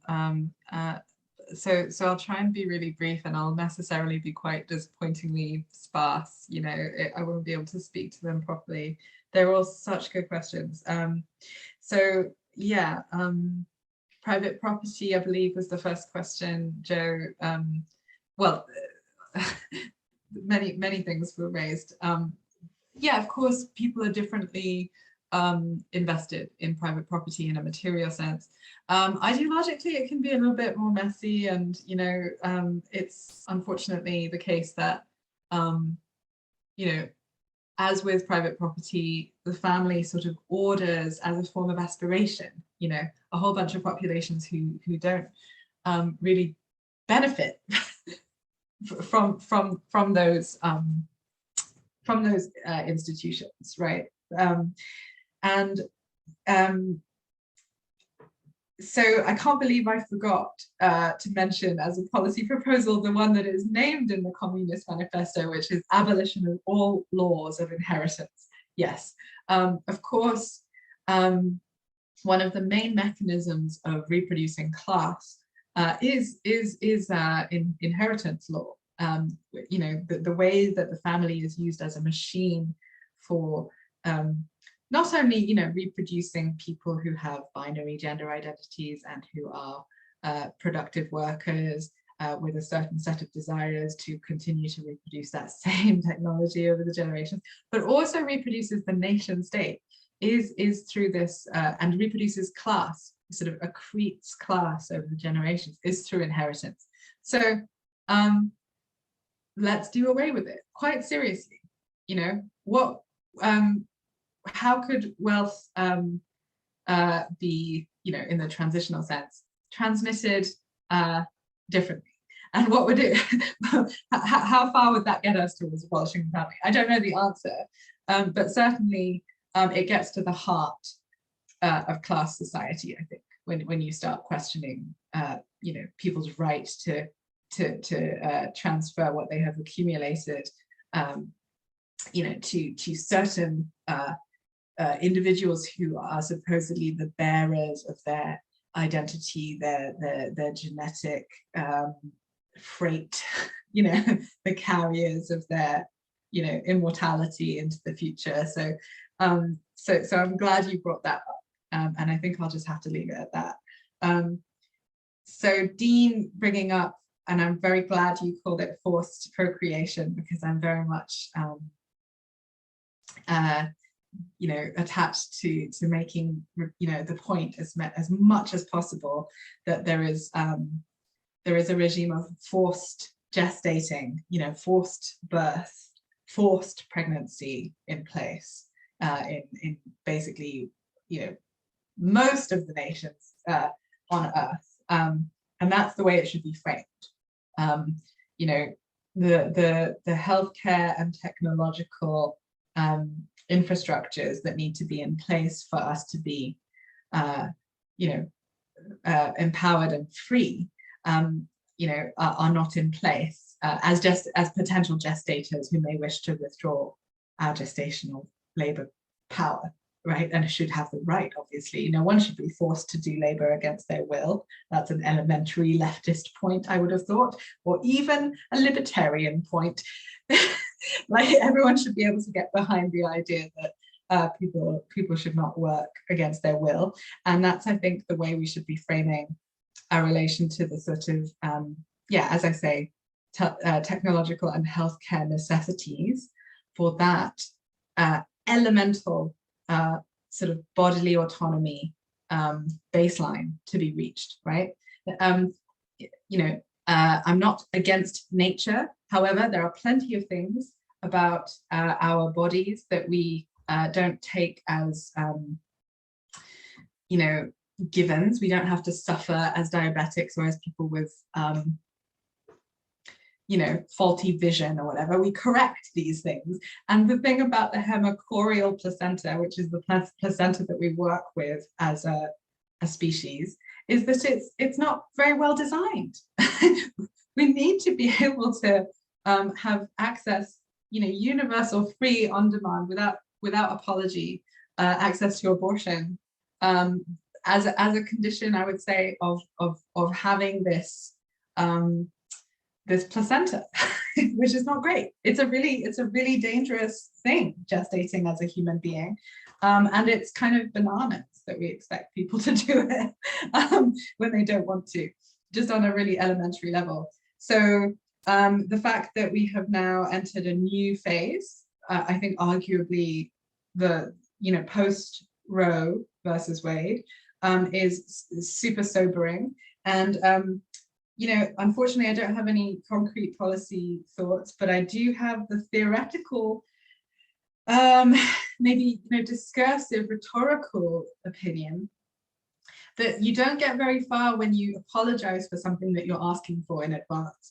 And this has been a bit of a characteristic of most abortion advocacy, particularly with Hillary Clinton's kind of insistence on the, on calling abortion a very grave choice every single time you mention it. We need to understand abortion as a public good, because it is. Empirically, sociologically, it's extremely clear that abortion produces happiness for people, relief, happiness, feelings of cared forness, because that's what healthcare tends to do. And if we don't say that, if we can't say that we want abortions and we think abortions are good and that people should have them and that we want people to have them, and instead we keep on saying that we don't really want them to happen, but probably they should if they really, really need to. That's not going to get us very far politically. I know that much as a strategist, right? Which I'm not. Anyway, so then there was a question about COVID. which I think is excellent. And I have tried to write some articles about the interaction of COVID and the family. The question of how we might be tackling COVID in a post-familial or post-familist, which is another word Barrett and McIntosh use, sort of political frame. I can't right now, at least. I can't really answer. I'm sorry. I assume it would be better. I know it would. I'm really grateful for that being raised again, because it is actually, I think, one of the reasons why this politics has a chance of gaining a little bit more ground right now. People are materially confronted with the ways in which the family is untenable. Right? Epidemiologically, this is untenable as a way of organizing the world. And I have been reading the comments by Lynn Siegel regarding other infrastructures besides kitchens, such as, you know, bathrooms, restrooms, and so on. And I've been trying to keep track of people's comments generally. Thank you so much for such an active and well-informed chat. So yeah, I mean, I think it did provide that the pandemic has not been an automatic kind of catalyst for utopian possibility, unfortunately, far from it. But it has, I think, allowed people to perceive more clearly things that previously were a bit more invisible. Even if then again, the new reality has already been quite normalized, and there's been a sort of falling off of radical critique since the defeat of the uprising last summer. But nevertheless, I think we see some small signs that people are moving into alternative living arrangements. You know, there's been a lot of reporting on the rise of the mommune, right? The phenomenon of you know, single mothers getting together to live together and parent collectively. You know, that there has been a way in which the devastation wreaked by this plague in a situation of isolated, atomized, you know, artificially lonely domesticity that has kind of, you know, plus the fact that the government so clearly assumed private domesticity as its epidemiological starting point, right? Shelter in place.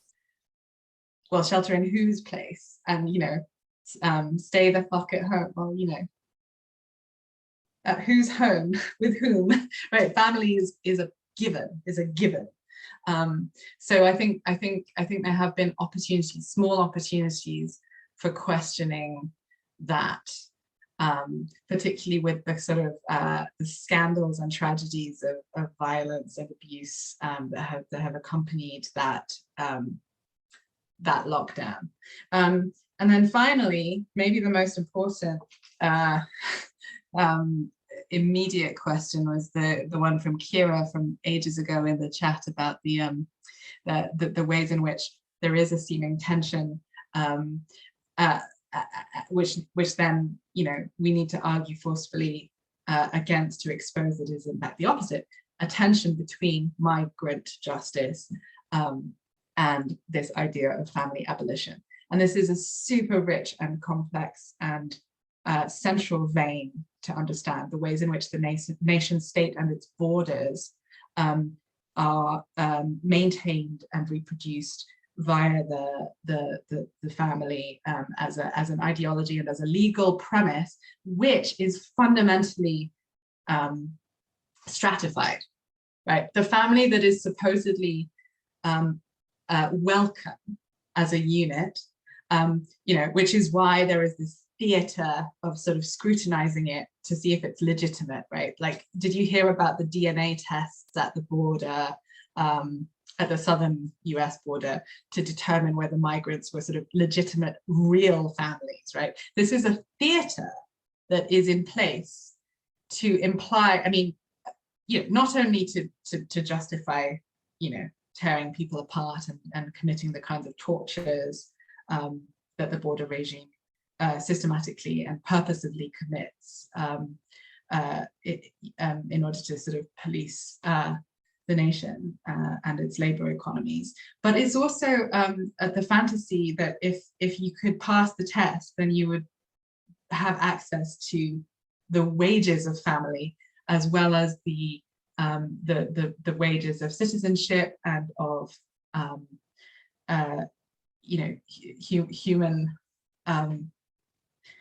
humanity in America, which, as Kira, you're pointing out with reference to this new development in the UK, is just, it's just never actually solidly or guaranteed to be the case for certain racialized proletarian, migrant, or immigrant populations.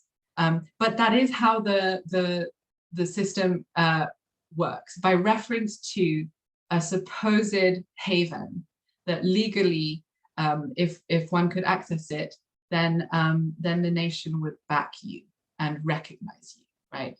And so family is always kind of sickeningly different in practice than it is in theory, right? It's always, this is again returning to the idea that the Black family is an oxymoron. It's partly what they mean by that, and what Patricia Hill Collins, Spillers, Tiffany Latabo King are talking about is that, well, in practice, it also doesn't exist because it is not respected by the state in the way that the family, which implicitly is always white, is respected, right? So the state cannot penetrate the boundaries of the bourgeois white household in the same way that it can penetrate the households of proletarian or Black households, right? The police can just come in and do come in to do their business, to maybe even remove people, to shoot people inside their own, Black households, because there is no sanctity to certain families in the way that there is a sanctity to the family. But nevertheless, the system works through the premise that it is universal. And like many things in capitalism, it really is not. Does that, I mean, it doesn't adequately address everything you said, but I'm glad you yeah. I think that was terrific. I mean, for you've, I think we all need to express gratitude to Sophie Lewis. This has been 2 hours since Mark and you began this conversation, in addition to our performances and opening comments. And I do think we need to wrap up. I'm going to thank you so much, Sophie, for your responses to these questions. Thanks to everyone who contributed a question or comment. I'm going to welcome Mark and Dean back into the Zoom spotlight, as we call it, in order to wrap things up. But again, Sophie, I look forward to continuing this conversation over email and elsewhere. Thank you for your work. Thank you so much, all of you. Yes, for Shelter in Solidarity, I would like to thank you, Sophie Lewis, so much, but also thank everyone here who has bravely held on throughout this wonderful conversation for such a rich opportunity to talk about these issues. I would like to invite everyone here to also attend this upcoming Saturday, 12/18 at 11 a.m. will be the next Shelter in Solidarity show, Rethinking Alternatives with Marx. Two important thinkers who relate to today's topics who will be there, Silvia Federici and Himana Banerjee. So if you've enjoyed today, you will enjoy next Saturday.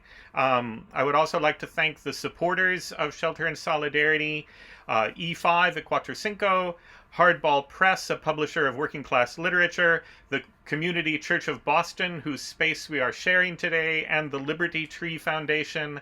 I would also like to thank the production collective of Shelter in Solidarity, Kira Moodliar, Seren Moodliar, who have been doing marvelous work giving us all links and information in the chat, Joe Ramsey, Linda Liu, Lena Durkin, and Rachel Yorashus Patton. Thank you all so much for the work you do to keep this collective moving and to keep these discussions happening during our strange times of isolation. You all help keep us together.